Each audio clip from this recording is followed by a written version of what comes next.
E-Mongolia тавтыг хувилбарыг танилцуулж байна. Эх орондоо болон хөлийн чандад ажиллаж амьдран суугаам нийт Монгол улсын иргэдэд та бүхэнд энэ өдрийн амар амгалан айлтгая. Та бид хамтдаа дижитал 90 үеийн хурдтай хөгжлийн гэрчинд болж байна.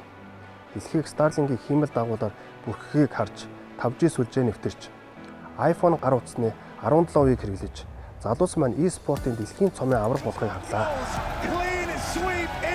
Интернет, аппликейшнүүд, хиймэл оюун, ухаалаг утасгүйгээр амьдралыг төсөөлөхийн аргагүй дижитал хэв маяг шилжжээ. Аж үйлдвэрийн 4-р хувьсгалын идэвхтэй үеийг туулж байна. Монгол улс чинь энэхүү хөгжилтэй хүд нийлүүл алхаж, дижитал шилжилтийн салбар бүрд амжилттай хэрэгжүүлж байна. Үүний илрэлт нь манай улсын цахим засаглалын шинэ шатанд гаргасан E-Mongolia төсөл юм.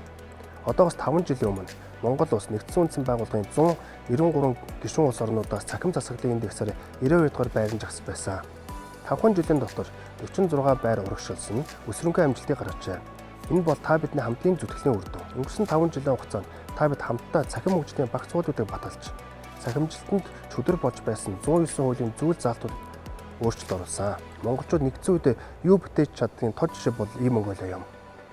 Энэ дашрамд E-Mongolia систем эхний хувилбараас авахуулаад өнөөдөр нээлттэй хийж буй 5 тэг хувилбар хүртэл хөгжүүлэхэд гар бие оролцсон бүх хүнд болон E-Mongolia системийн үнэ хэрэглэгч болсон. Төрийн үйлчлэгээний цахимжилтыг алга тачныг хүлээж авч дэмжсэн иргэд та бүхэнд чин сэтгэлээсээ талархал илэрхийлье.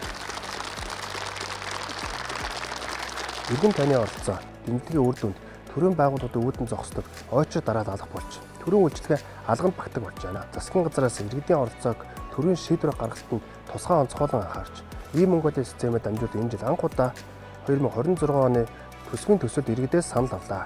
Төсвийн төс саналаа өгч, идэвхтэй оролцсон 216 мянган иргэндээ баярлалаа гэж хэлмээр байна.